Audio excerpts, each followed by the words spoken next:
Hello, friends, and welcome to yet another webinar that we have on a very interesting topic that could perhaps resonate with all you early job seekers and freshers who just passed out of college.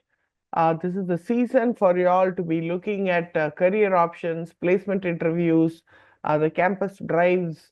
So, we thought we'll put together some insightful thoughts and some insightful discussion points for you which will help you, empower you to choose what is actually the right career path for you. So we'll navigate through this topic for the next half an hour. And the overview of this webinar is obviously to empower your future. And what we will try to achieve through this webinar is to help you find that perfect fit in which industry you may perhaps suit yourself into, and what are the skills that you think you need to be focusing on developing, and the opportunities that might lead you to network in the right kind of communities and groups and peers, as well as those coaching and learning options that you might want to keep open to build and choose a right career path. So this is what we'll go through in this webinar, and I once again welcome all of you on this journey. So right now, let's get started with this interesting topic. Right now, career goals. Is that too heavy for you as a word? Now people think that, at the start of my journey or professional journey, how can I even think of what is the best thing for me? But it's very important as we navigate, as we move across in our professional journey, it's very important to reflect and review our career goals from time to time. Now, how do you fix your career goals, or rather, how do you even understand your career goals? So one thing is the question in the mind is always, do I want to do what I love doing, or do I actually want to do what I'm good at? This is the whole thing for at least the youth who are, the modern youth of today. There's so many things that interest you naturally. There's so many things that you have built ability even without knowing, your exposures. So is it really passion or is it proficiency? Is it really my personal interest or my personal strength, which should be my career goal? So I'm sure you'll agree, it is exactly the sweet spot which aligns both your interest as well as your natural ability. This is something which may not be clear at the beginning, but something for you to reflect upon, do a self-talk, and come up with your niche career goal. The next thing is obviously, to align with long-term aspirations. So though you're just a fresher, look at it. You may definitely want to have some short-term and long-term goals as a choice for your career. Now, why should I look at long-term? Let's say, you want to imagine where you will be 10 years from now. Generally in all job interviews, this is one thing. You might be going into a placement interview. People will have this natural question to ask you, where do you see yourself 10 years down the line?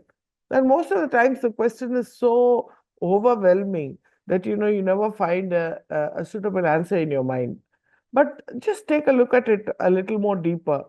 See, definitely in 10 years' time, some of the choices that you may have, you may want to choose from is whether you want to see yourself as a leader in a large organization, or you want to build your own business in 10 years' time, or you want to be in some kind of, decision making role or position in a corporate ladder, or you really want a balanced career which takes care of, your multiple interests rather maybe some cultural interests or extra co-curricular activities or many other things. You really want to keep multiple focus on various things. So these are the options that you might be having in your mind, and it's important that you reflect and envision where you really want to end up 10 years from now.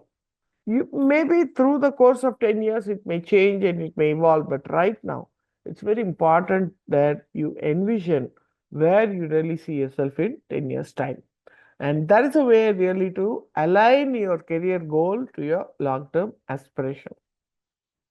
Of course, consider work life balance and financial goals. See, because today we are living in a world where it is really clearly a choice of what kind of work style you prefer. Do you thrive in high pressure environments? Or you prefer structured stability, like, corporate jobs or government jobs? What is it that really, means to you as work-life balance? Very important. The other aspect is also financial goals. So what is your, idea of salary? What does job satisfaction mean to you? Is it that, a job that pays you high, does that satisfy you more? Obviously, high paying jobs could be, I'm not saying always, could be a kind of a burnout chance, because it will be high demanding as well. Or you want to find the right balance between your salary and also your job satisfaction part of it. So these are personal priorities which you need to envision for yourself, and look at, reflect on these points to set your career goals. Now, moving ahead, now it's very important that you also end up choosing the right industry that you want to lay your or start your career journey. So, what I mean by industry, there are many industries, of course, but right now, if you have to really, look at the what to say, the features or the characteristics of industries, how would you want to categorize them? One thing is, it could be a high growth industry, like, the career advancement or the innovative opportunities or the earning potential may be very, very high. So if you're talking about high growth industries, then you accordingly choose something like fintech, or some evolving industries like maybe maybe an electric vehicle industry. We don't know what is like the future going to be and where is really the high growth that's going to happen. The other option is just stable industries, which have been there for some time, like the FMCG or healthcare. For that matter, even the fintech and the insurance industry is one thing which is very, very stable, which offers enough challenging career opportunities, but at the same time, it does not demand, a very high level of, pressure kind of situations. So, do you want high growth or stable industry? That's a choice you need to make. And of course, the future trends. This is a very important factor that you might want to consider in choosing the industry.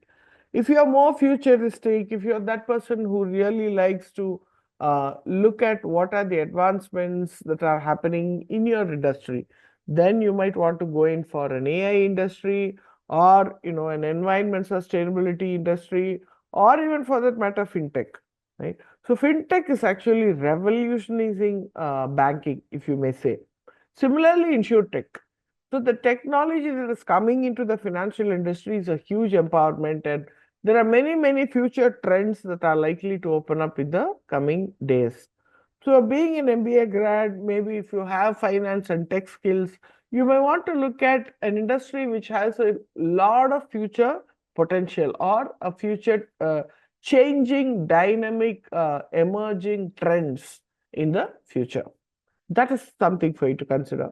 The third could be just the work culture, right? So maybe you're looking at an industry where it is a perfect lifestyle fit for you, like, so you may consider something like it doesn't demand too much of long hours, government jobs, which clearly, kind of stock out your role. What is your role? What is your, responsibility? And you clearly have a lifestyle fit in that kind of a work culture. You may want to consider that as well. Or do you want career progression? The speed at which your career should grow. Like, some of the startups or the consulting industries, or even a few manufacturing industries which are really, aggressively growing. So accordingly, you may want to choose either a high energy job, or a travel heavy job, or just a consulting job.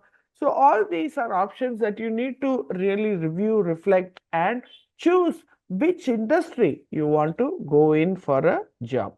Now, having seen the industry, right now you need to look at your competencies. How do you identify and develop core competence? Now, what I mean by core competence? Core competence is nothing but transferable competence. Now, what does transferable competence means? A, a skill that you think you can take across industries, right? How do you identify it?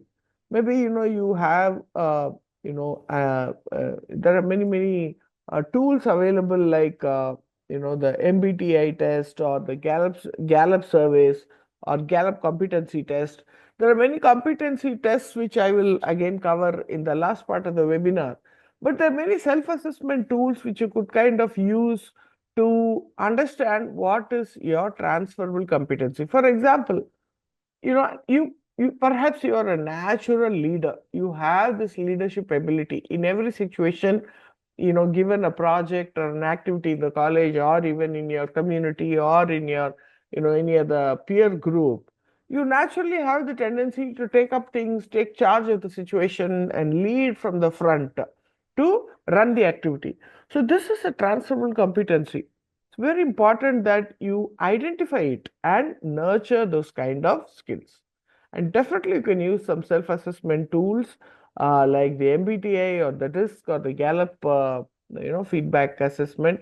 Or you can simply ask your peers and mentors, friends that you may have, or seniors who are willing to help you, your college, lecturers who can help you to identify what is a transferable competency in you. Maybe you are very, quick in adapting to new situations, or you may be a, game changer, right? You like to take up breakthrough projects and you like to create impact, or you may simply be a problem solver, or you can also be very good at conflict resolution. So all these are traits which are transferable across any kind of job that you may take. So this is very important when you analyze and identify what is your core competence, which actually can, gain cross-functional exposure for you. It can allow you to work across different roles, different challenges, and harness the various opportunities that come your way. So this is one thing that you may want to do. Obviously, today we see youth most of the time spending time, spending your time with Google or your mobile. So just like if you need to know something, the first thing we do is go do a Google search. Now this is not a transferable skill, right? I'm sure you agree. When we talk about transferable competence or transferable skill, it has to be deep within you. It should be your natural ability or capability that comes up and shows up in every challenging or situation or opportunity. So how do you develop them? So once you identify what you are good at, you need to further develop them. So you need to take more kind of roles. If you are leadership, then you need to take more leadership roles in projects that come your way. Or if you're very good in communication, you need to further build on it. Kind of, this today, every person has an opportunity to become a TEDx speaker. If you're really good in communication, then you should work upon, perhaps offering a TEDx speech. Like this, you need to look at how to further develop your core transferable competence. And that's the only way you'll be able to create an impact in your workplace or in your career that you essentially choose. Now, moving on further, now we are looking at the essential skills for different industries. Now, what does this mean? There are many industries that we already saw that you may want to consider, right? Having chosen the industry, let's say you go for the tech industry. Now, there are certain skills that are required for the tech industry, right? It could be data analytics, it could be coding basics. So you need to look at those specialized courses. If you're already done, it's fine, or you need to really learn those special skills. Could be SQL, Python, or it can be just JavaScript or any other, if you are more into, let's say, a digital product side of work, then you may want to learn UI, UX, and like this is one of the ways you are future proofing your career. So if it is tech, then you need to skill up accordingly. If it is just a consulting job, like some of the people, youth today are very much interested in financial consulting or business consulting, given their choice and interest in being very strategic in nature, then you need to look at how to build those essential skills. How many times have you been able to identify the problem in a business and solve those problems? How many times have you been able to, bring in structured thinking, right? So this could be an area where you need to build your skills if you want to move into consulting. Let's say you're moving into finance. Finance is something which is very particular about, let's say, numbers. Are you a numbers person? Let's say, for example, investment banking or corporate finance. You need to really know how to model cash flows. You need to know how risk is, analyzed and managed. So, like this, maybe these are all part of your MBA college curriculum itself. But how can you practically learn these skills depending on the industry that you have chosen? Let's say you just want to be in marketing. Then today we are all talking about digital marketing, right? Are you good in storytelling? Are you good in branding? Do you understand the consumer psychology better? How do you build these skills, right?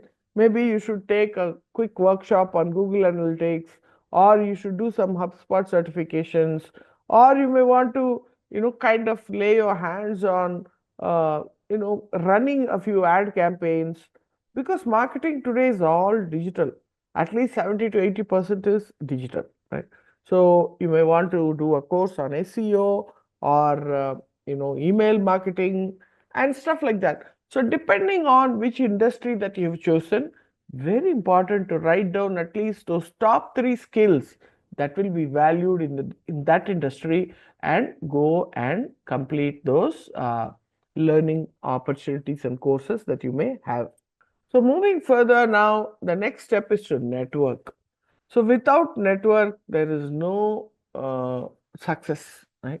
Your network is your net worth, right? This is what you can actually achieve. You know, nothing can be achieved as an individual in this dynamic world that we are living in. How good you are at networking will take you that far in your profession.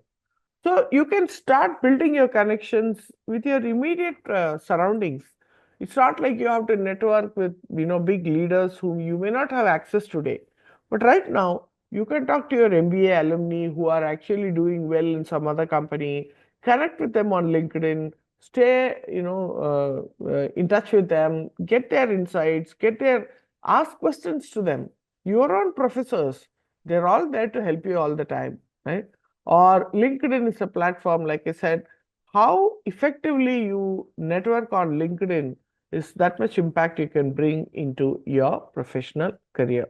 So you can also participate in many industry conferences and events, or some webinars and virtual meetups. There's so much that's happening on the internet today that you might want to choose and be associated with. So a well-timed LinkedIn comment on a VP's post or on a senior person's post. It's very important that you don't simply hibernate once you've joined LinkedIn. It's important that you respond to key personnel, key leaders' posts and messages. Ask the relevant questions and learn as you build connections with the right kind of people. So another important thing that we in IRA also offer, I'm sure some of you are our interns who are attending this webinar today.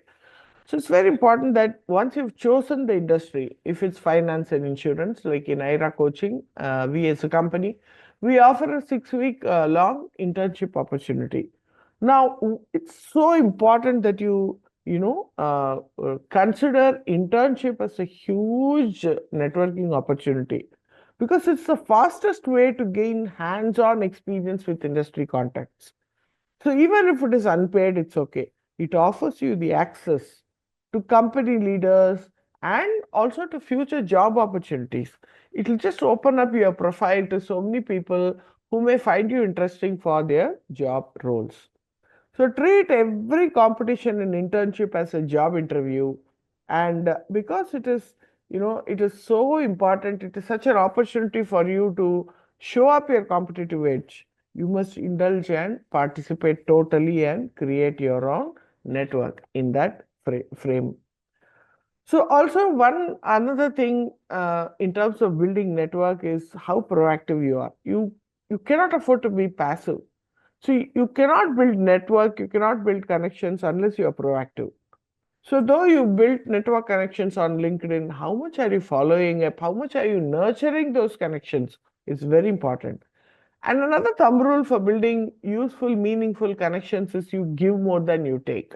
In what way can you be more offering, more supportive, more helpful rather than seeking help? In network, it is always about give more than you take. Hmm? And of course, networks and connections become stronger only when you are consistent in your efforts. So I look at network as a huge opportunity for you to invest in. Further, as we move on, like I said, your coaching and professional development. What are those learning platforms that you might want to use? Right? Who are those executive coaches that you might want to follow on LinkedIn or stay connected with? Who can help you in your leadership skills? Who can help you in decision making? Who can help you build a very strategic thinking mindset? So these are career mentors or executive coaches, a whole lot of bunch of them we have in our IRA coaching team. You can connect with any of them, or you have many online platforms like Coursera, LinkedIn Learning, or Udemy. But how actively, at least if you're able to spend 1 to 2 hours a week in terms of engaging on these online platforms like IRA Coaching, Coursera, or LinkedIn Learning, you will find the right mentor, and within whichever industry you have chosen, you will be able to get the right kind of skills and professional development. So build relationships consistently with this kind of community, right? Many Fortune 500 executives, if you see, they credit their career breakthroughs through great mentors. So they have a kind of a career breakthrough project, and they associate with great mentors, and they get guided, right? And this is something that is of late very powerful for the youth, especially to take the support from such career mentors and build your career and take your career to your next level of performance. So very important that you consider career coaching and professional learning as a consistent activity if you need to build a strong career. So finally, now you have to make the decision, right? Now it's very important that you make the decision as to what is that career that you really want to choose. So one thing is, like we said, see, it is not the first job, it's not the last job. You don't have to panic. The first thing is when you're making that decision to leap into. So I know of these college pass outs who constantly get engaged into placement drives, campus drives. Now you attend an interview, you get shortlisted, you're selected by a company. You don't know whether you should accept it or not. You don't know whether it's the right choice for you or not.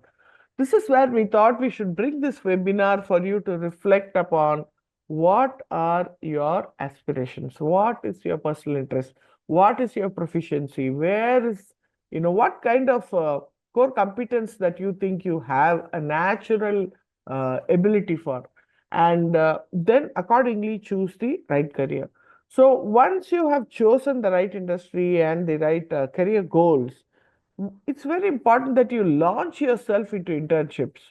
So one thing is, how to use internships effectively. You should treat them like a trial run before committing to a full-time role. So even if you're just doing it, if you're doing an internship like a summer project, I would encourage you, I would recommend that you should take up the internship with much more seriousness. Because by observing that company culture where you're doing the internship, by networking with the employees, you really understand what is the meaning of career progression. And it will prepare you in a certain way for the real world exposure. Right? So you can even consider not only internships, but you could do some consulting projects, or you could do some shadowing professional work, right? Or you could simply volunteer with an industry where you are really interested to start your career. So some MBA students that I know, they enter into investment banking. Today, that's the buzzword, right? So they go for the sake of the prestige of the kind of the what to say, the sophistication of that particular career. So it is there you go and, but then when you go into investment banking, you could go in for an internship and you could kind of, test waters as to are you really made for that? Because when you say investment banking, it is a lot of long hours of working. So an internship actually clarifies whether you really want to take it up. Is it really your natural asking in your mind? Another thing is talking to industry professionals before you take that final decision. There could be many hidden challenges in a particular career. So you may want to connect with some of the alumni or some of the people who are already working in similar roles or professions. You might want to understand what are the challenges, opportunities, what are the day-to-day realities of that particular industry, jobs and careers. So talking to your alumni professionals is also very important before you take the final decision. Another aspect could be evaluating growth potential versus personal fulfillment. So this is like we already said, the tussle in the mind is always, do I want to do what I love to do, or do I want to do what I'm good at, or do I want to do something that I get total satisfaction from? So this is a question that you need to look at. Do I want growth potential? Like what do you mean by growth potential? You need to see whether the industry is expanding. Will that industry give me ongoing opportunities to grow, or will it become obsolete too soon? Right? Is it a competitive job market where there is always a salary trajectory that I as I perform more, I will be able to grow in this industry with my role, my position, my responsibility, and my salary. Or you just want a personal fulfillment, right? So this is something where you might want to choose work-life balance, or maybe you want to choose make that final decision because you like travel a lot. You might want to become a travel guide. So what is that natural choice that you have in your mind before making that final decision? Like I already mentioned, there are many, many self-assessment tools. Right? So there is a Gallup Strength Finder tool. So what it does is it identifies your natural talent. There are assessments. If you could go and do a Google, you will find a survey where you submit the survey and it will give you your Gallup summary report. Or even Myers-Briggs MBTI. I don't know, this is a very, very powerful tool. It helps you to understand what type of work style you're really looking at. What is the team dynamics with which you want to really work for, right? And then there are many, many tools like Hogan assessments. So don't let these tests dictate your career. That's not what I'm trying to tell you. It's not like whatever comes out of it, you just follow. No, it is a guide. It is not a rule, but a guide for you to consider, for you to assess your own, self strengths and weaknesses. So combine these and, come use these results as a guide to take your final decision as to what should be your career. And of course, one thing is you keep evolving. It is not like, you just stuck with the first job and you're stuck with this. You need to evolve. Your dreams evolve, your goals evolve. As the ecosystem is also evolving around us, you should be always open to opportunities that attract your attention. So finally, I think the golden rule as you need to keep in mind when you're really choosing the right job is for you to be very, very clear. Your first job is not your last job. Right? It is not your last job. You don't have to think that, this is it, I'm done and, this is over. No, careers evolve. And success is built through experiences, not just decisions. It's not that just that one decision that you took. No, it is through learning experiences. It is through working experience. And definitely careers evolve, and you can always reflect back and make a course correction in case you wish to do. So your first job is not your last job. So just launch yourself with full participation and enthusiasm and keep your learning going. As long as you do this and build your network, I think success will never, kind of uh, be away from you. Success always comes to those who are thriving. So you need to be the thriving, resourceful, aspirational, proactive person. Be open, and build your career the way you wish to build it. So this is what we thought we'll cover in this short webinar today, and I hope it was useful for you. And I'm sure you all, as freshers, have a huge opportunity in a country like India today, with so many industries that are growing around you, and so many opportunities for learning new skills, and so many seniors and mentors who are so easily available for you to help you, coach you, mentor you, and guide you as to your career path. So this is where I want to sign off today. Thank you so much for joining. I hope it was a useful share, and we'll connect back with you in the next. Thank you.